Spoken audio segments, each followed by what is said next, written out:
Hello, my name is Martin, and this is Short Stories, brought to you by the National Taichung University of Science and Technology Language Center. The short story that I have prepared for today's video is based on the work of Edgar Allan Poe. It's called The Pit and the Pendulum. Poe first published this story in 1842. It's about the torture of a prisoner during the Spanish Inquisition. Critical response to the story when it was published was mixed. Many praised it for being a very effective horror story, but others thought it was cheap and lacked depth. You can read the story and decide for yourself.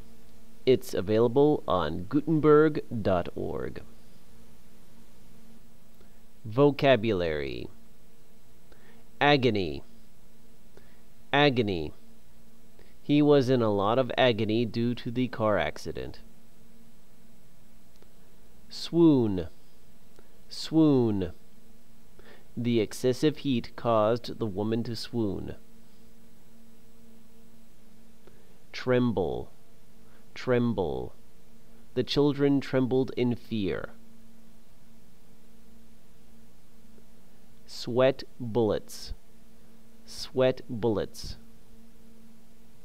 I was sweating bullets during the final exam. Perimeter. Perimeter. The perimeter of a circle is equal to 2 pi r. Pendulum. Pendulum. The pendulum swung back and forth. Keen. Keen. Samurais are famous for their keen swords. Reflexively. Reflexively. When I saw the snake, I reflexively jumped. The story. I was sick, sick unto death with that long agony, and when they at length unbound me, and I was permitted to sit, I felt that my senses were leaving me. The sentence, the dread sentence of death, was the last word to reach my ears. After that, the sound of the inquisitorial voices seemed merged in one dreamy, indeterminate hum. I could see the lips of the black-robed judges. They appeared to me white and thin. I saw, too, for a few moments of delirious horror, the soft and nearly imperceptible waving of the curtains which covered the walls of the room. A chill ran down my spine. A thought suddenly occurred to me. It was the thought of what sweet rest there must be in the grave. The thought came gently and stealthily. But just as my spirit began to feel calm, the figures of the judges vanished, as if magically, from before me.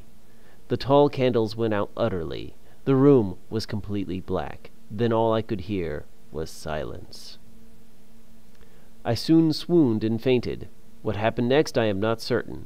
I was in and out of consciousness for who knows how long. When I awoke, all I could hear was the tumultuous motion of my heart. Then I became aware of a tingling sensation all over my body. I suddenly felt a rushing revival of my soul, and I tried to move. So far I had not opened my eyes.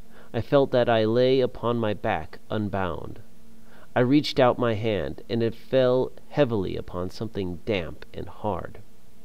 I strove to imagine where I could be. At length, with a wild desperation at heart, I quickly unclosed my eyes.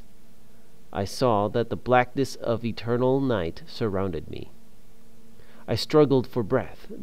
The intensity of the darkness seemed to oppress and stifle me. The atmosphere was intolerably close. I still lay quietly. Am I dead? I thought to myself. But I soon came to the conclusion that I was not, at least not yet. I attempted to stand on my own 2 feet, trembling convulsively in every fiber. I thrust my arms wildly above and around me in all directions. I felt nothing.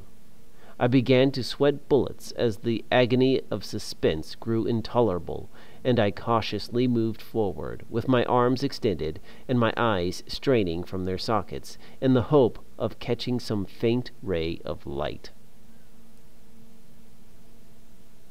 My outstretched hands at length encountered some solid object. It was a wall, seemingly of stone masonry, very smooth, slimy, and cold. I followed it, stepping carefully. The ground was moist and slippery. I staggered onward for some time, but I deduced that the room's perimeter was about 100 feet. I then decided to attempt to cross the room from wall to wall. I had advanced some 10 or 12 paces when I slipped and fell violently on my face. While I lay on the floor, I realized that my chin rested upon the floor of the prison, but my lips and the upper portion of my head touched nothing. There was a pit in the middle of the room that I had almost fallen into. I picked up a small rock and dropped it into the pit, straining my ears to hear the echo of its impact. Based on the sound, I concluded that the pit was rather deep and filled with water. I groped my way back to the wall, where I sat for many hours. Was I awake or asleep? I could not tell, but when I came to my senses, I found myself bound to a wooden table or board. A faint light was escaping from a crack in the wall. I was finally able to see my prison. I saw the metal grooves in the walls, the rats scurrying across the stone floor, and the ceiling, which hung about 30 or 40 feet above me. I could even make out the painted figure of Time, as he is commonly represented, except that, in lieu of a scythe, he held what, at a casual glance, I supposed to be the image of a huge pendulum, such as we see on antique clocks. There was something, however, in the appearance of this machine which caused me to regard it more attentively. While I gazed directly upward at it, I thought I saw it in motion. I quickly realized that what I saw was no mistake. Its sweep was brief and slow. I watched it for a few minutes, somewhat in fear, but more in wonder. About an hour later, I looked up again and realized that the pendulum was lower than before. I now observed that it was crescent-shaped, about a foot in length from horn to horn, and the leading edge evidently as keen as that of a razor. It was attached to a weighty rod of brass, and the whole hissed as it swung through the air. I turned my head to look away. The table on which I was bound was in the middle of the room, directly above the pit. This was the torturous death that the monks had prepared for me. I was to be slowly sliced and diced, so that my innards would fall into the abyss below me. For several hours I tried not to think about the fate which awaited me, but I couldn't help but count the swings of the dreaded blade. Inch by inch it descended.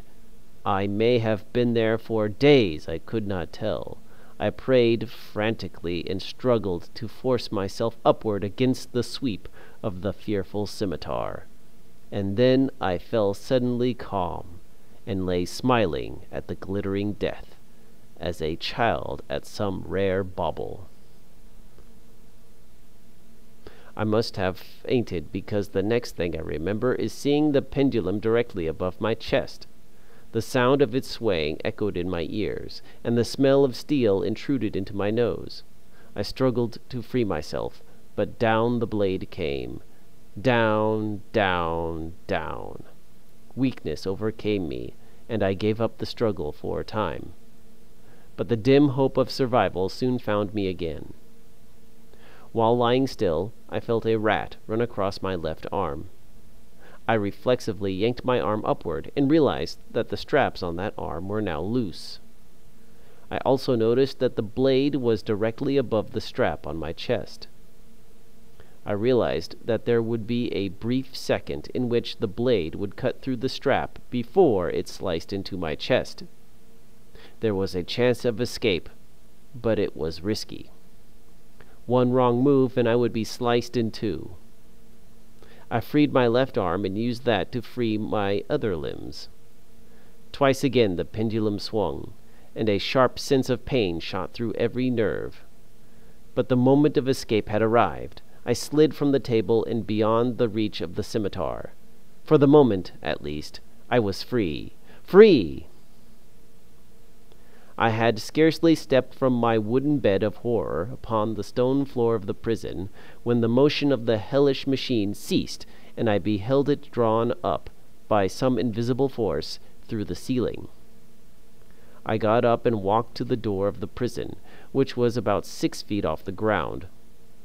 I looked through the crack at the bottom of the door and saw demonic eyes glaring upon me. Unreal, I thought.